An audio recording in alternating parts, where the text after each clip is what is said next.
Bookcase and Coffee presents Buzzing About Romance, a quick shot of romance. Hello, everyone, and welcome back to the Buzzing About Romance podcast. On this episode of A Quick Shot of Romance, we are reviewing The Defender by Gina Azzi.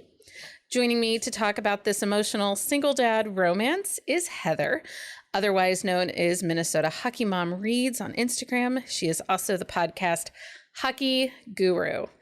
Hi, Heather. Hello. Hi, Becky. How are you? I'm great. Thanks for joining me on this book. This is a new release, and we'll get to all the details about the release, but I read this book and I messaged everybody and I'm like, oh, this book. Yeah. It dropped on my Kindle and I knew it's like one of those things where you didn't want to read it because then it would be over, but you just couldn't wait to read it. Kind of thing. Nope. I get it. So I'm excited to chat about The Defender with you. Will you read us the synopsis from Goodreads? Yeah.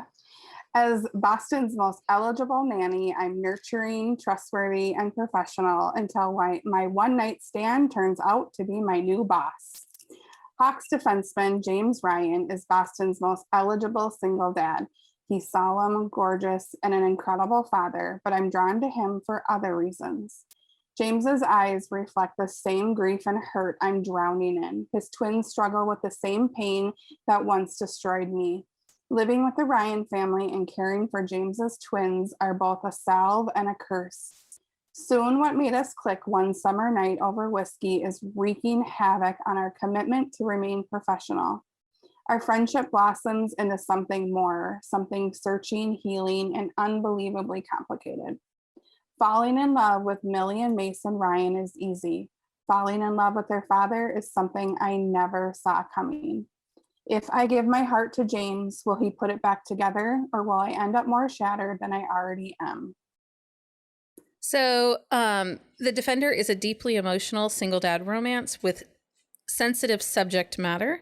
That's a note from the author. The release date on this is August 5th, 2021. So it just released last week. Tropes: single dad, nanny, one night stand, close proximity, widower, hockey romance. And then Steam level 3 out of 5. There was a little, they have a one night stand to start it off with, but then it kind of slow burns. Right. For the second. Well, this is book number 5 in the Boston Hawk series by Gina. And we are going to trigger and content warning this because there was a lot in this book. And I know that there are lots of different feelings about content and trigger warnings, but I think the sensitive nature of this book, it needs more than just there's a sensitive subject matter. Yeah, I would 100% agree. I'm not generally a person that needs trigger warnings. And ironically enough, I felt like you had kind of said, hey, just so you know, like this could have some trigger. I was glad that I had that warning. There are several people within our community that have experienced a lot of these issues that are in this trigger warning. And if I'm going to recommend a book to our community and to say, hey, you guys got to read this. It's really great. It's emotional. It brings lots of feels. I also feel like I need to be sensitive to the potential harm that could be to them in this book. Agree. Totally agree. So trigger and content warnings on this story. It deals with grief, loss of a spouse, loss of a late-term pregnancy, past domestic abuse, anxiety, depression, divorce.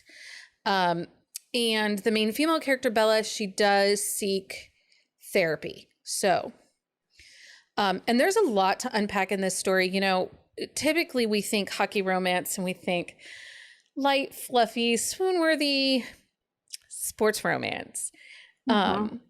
This one is different, but in a great way. Yeah, I would say Gina brought it with this one. This is deep. Yeah. Real. And I did speak to her about this because we went back and forth about how much I really enjoyed this story. And she said it was she did not go into detail, but she just said it was a very deeply personal story for her to tell. And you get that in this book. You feel the author's heart in this story. I agree. Her and I also messaged back and forth. And I just said, oh my gosh, they like wrecked me in the best possible way. And she said, I cried so many times writing this story. She said their story had to be told. And it was so, but it was real. Like she said, it was hard for her to write too. Yeah. I love this series overall. I have read all 5 books in this series, and then we'll get into later what the author has planned for the series. But I'm telling you, if you listen to us and you hear us talk about hockey romances, this is a newer hockey series, and you should just read it. They're so good. They're so good. This is one of my favorite series. Yeah. And I've read a lot of hockey romance. We have read the hockey.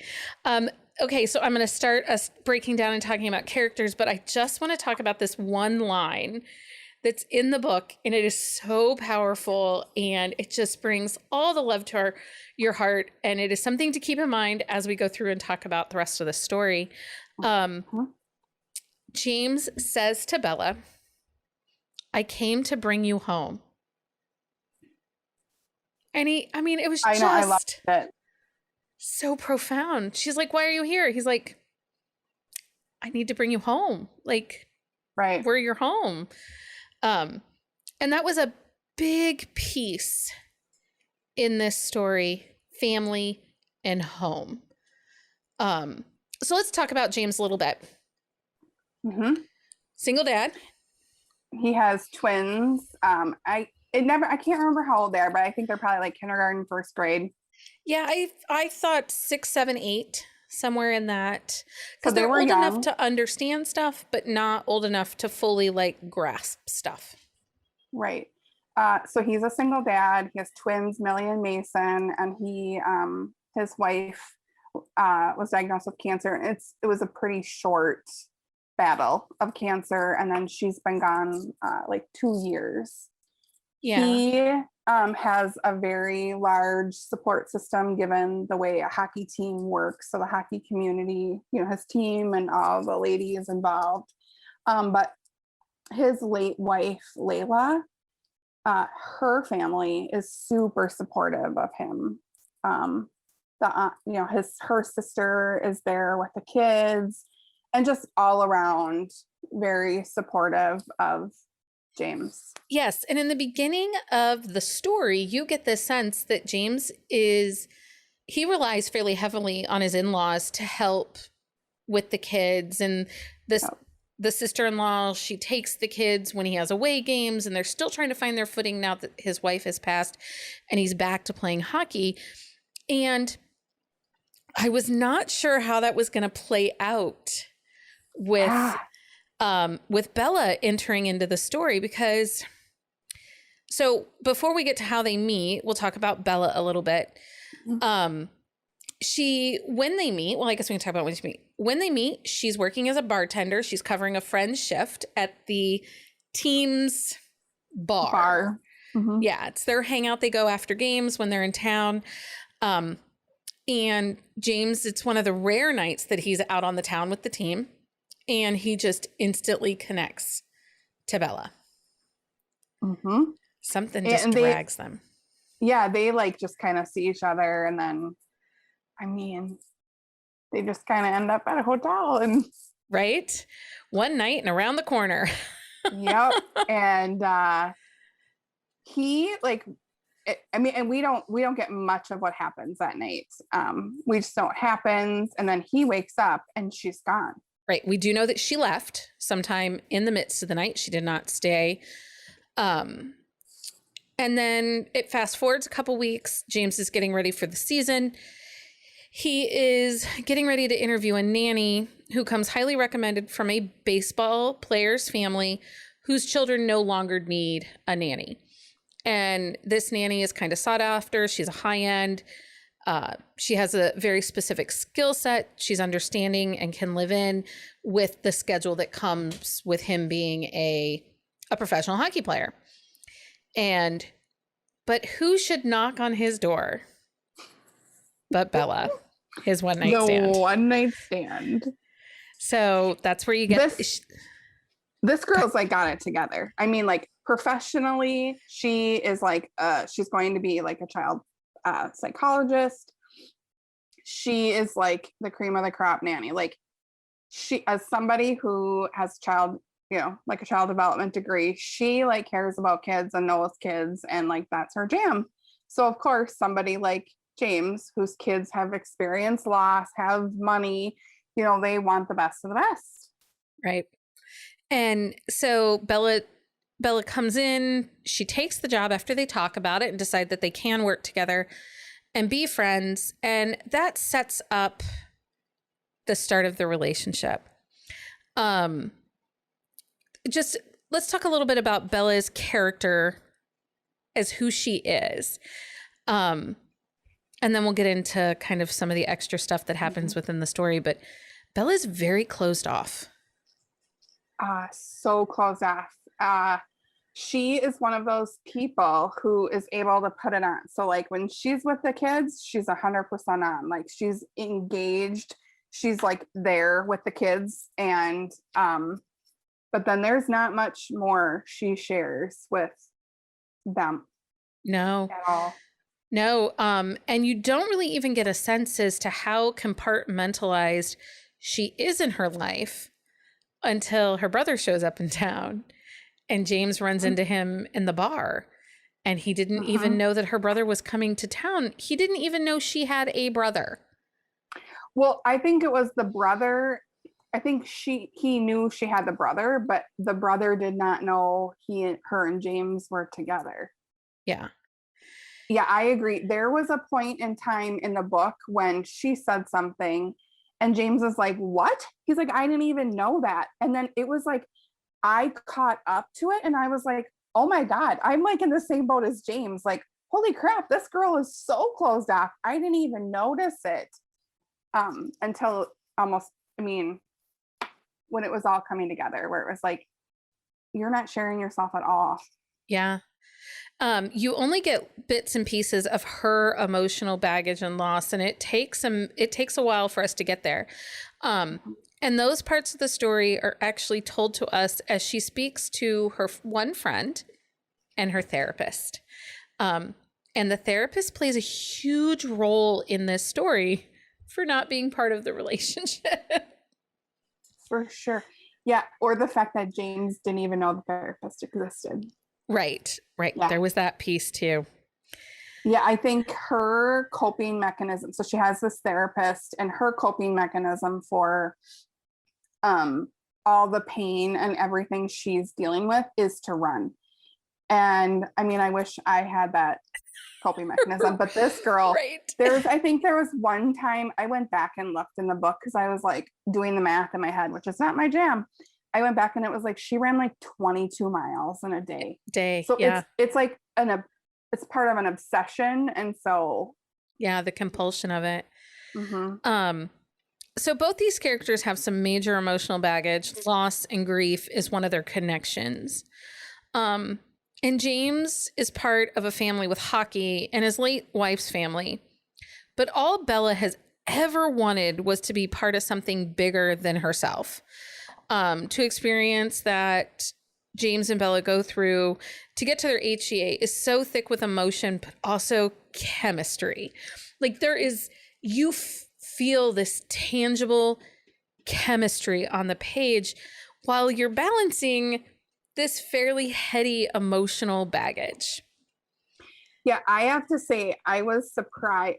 Going into this book, I really thought that James was going to be the really closed off, emotionally stunted almost person. Yeah. Given just everything we've read in the past 4 books, I thought for sure it was going to be him. So it was such a flip for me that he was a little bit more open emotionally, and it was her that was sort of like drawing lines. Yeah. It's one of those love stories too that is so overwhelming and all encompassing. Like you are sitting there reading this book and you are having the highs and the heartaches.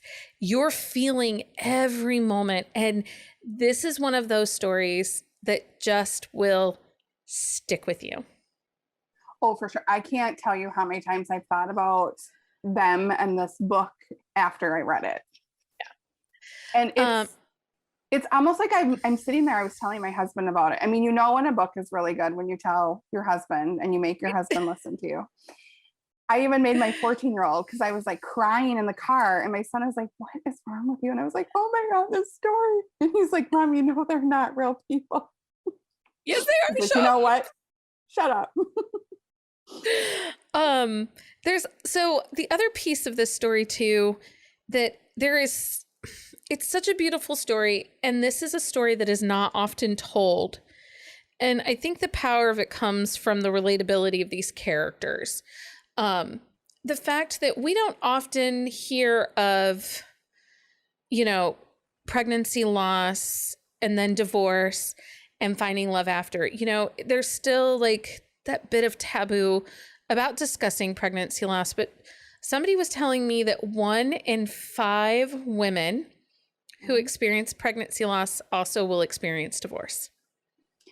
I mean, thinking about our friends that have experienced pregnancy loss, it's devastating, and it's a grieving process. And anybody who has gone through loss, everyone grieves different, and it definitely puts a huge strain on your family, and your relationship. There's just something about this book, and I'm telling you, it has been a minute since I've read a book like this, particularly in this subgenre of hockey romance. You know, it was. Yeah, I think the power of this story really, it shows that there are some people that need somebody to lean on, like someone to lean on, someone to love, and then someone to support, but then in turn can give that back to that person. Yeah. And not without giving too much away, but, you know, thinking about James, when he was going through his loss of his wife, the person he would lean on is his wife, and it's his wife he's losing. And Bella's partner, when she was dealing with loss, was not that person for her to lean on. And so it trained her to think she didn't deserve, or that person wasn't out there. But James, given his past relationship, realizes that another person can make you a better person. Yeah.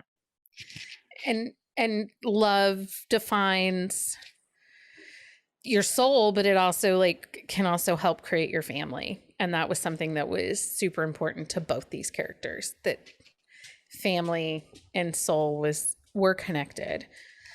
Okay. So Heather, did you like this book? Oh, yes. Loved it. Loved it. So much. Same here. I keep talking about it. It's just one of those books that's going to stick with us. Yeah. And I think you've said it was really well done. Really well done. So well done. This whole series is very well done. And this book, particularly given the subject matter and the way it is handled, it was beautiful and just completely well done. And it wasn't drawn out. I think some authors would have tended to take this story and draw it out. Yeah. I think that she did it perfectly. It wasn't overly drawn out. But you still felt everything the characters are feeling. The pacing in this book is very well done. There was never a moment where I'm like, okay, where are we going? Come on, let's get there. Yeah, I agree. It was paced really well. Who would typically like this book? I think people who love the single dads. I think somebody who really needs a book with deep connection and deep emotions. I don't want to call it angst, because it's not, I wouldn't necessarily frame it as angst, but it's very emotional and deep. Yeah, it's different than angst. It's a book, we talk about swoony books and we talk about angsty books. This would just simply be an emotional book. I think anyone, hockey romance readers, single dads, all I will say though is just be mindful of the content warnings. Yeah, I agree. I mean, there are certainly friends that I think I would not recommend this book to, or I would definitely give them the content warnings and say, this might be difficult for you, and I just want you to be mindful. Yeah. So would you recommend this book? Yes, I think I did. I think I told everybody in my 14-year-old is like, okay, Mom. Okay. I would actually recommend the book, but also the whole Boston Hawks series. I'm excited. There are another 4 books still coming in this series that she has planned. There's The Heart Chaser, which comes out September 23rd. The Trailblazer comes out November the 11th. The Hustler comes out January the 6th of 2022. And The Scorekeeper comes out March 3rd, 2022. And I told Gina, I said, just plan to send those all to me. Yeah, I think I'm going to need those too. Can I just say, I think that Panda might be my favorite, and we haven't even gotten his book, and I know his book is next. Don't worry, I've been on top of Gina. I'm like, hey, when are we going to read this book? But my favorite thing is you got a little sneak peek into Panda, but totally not the guy that you thought. And I was like, oh, you little tease, Gina. What are you doing to us? Right? Right. Mm-hmm. I'm excited for his book. I really wanted his book. I actually wanted his book before we even had Austin's book, like 2 books ago. So, but I wanted Austin's book before Easton's book. And, you know, it kicks off with Noah's book, which is book 1 called Sweet Talker. Mm-hmm. And tell all of our listeners what we're doing right now. Oh, I'm super excited. So we have a giveaway going for a copy of book 1, a paperback of book 1 in the Boston Hawks series. Sweet Talker. Yep. Sweet Talker, sorry. I didn't put the title in the notes. Okay. It's on me. So it will be in our on the show shelf notes. I'm saying it all wrong. You can definitely, we'll start it the 10th, which is tomorrow. Well, this episode drops on the 10th. Okay. So today, if you are listening today, August 10th of 2021, you can go onto our website, into the On the Shelf show notes, and there is an entry form to sign up. Gina Azzi offered us a signed paperback that kicks off the series. And I was like, can I win? And she's like, oh no. Can you win your own giveaways? And I'm like, well, technically it's slightly unethical, but I mean, I know, I'm like, ooh, it would be so, yes, I need to add all these. So you can find me or, so check out Buzzing About Romance on Instagram, right, and you can sign up there, and then you can sign up on Gina Azzi on Instagram, or me, which is MNHockeyMom Reads, all one word, on Instagram, and we will be running the giveaway. Yeah, we will. So if you're listening right now, the giveaway will be open to you first, and then it'll pop up on Instagram either late Tuesday, early Wednesday morning for you to have extra entries over on Instagram. So give a follow to Heather, who's Minnesota Hockey Mom Reads, MNHockeyMom Reads on Instagram. Also follow Buzzing About Romance on Instagram, and that will give you all the ways to win. But the first and easiest way is just go to buzzingabout.romance.com. and have your chance to win a paperback, because, you know, we can never have too many books.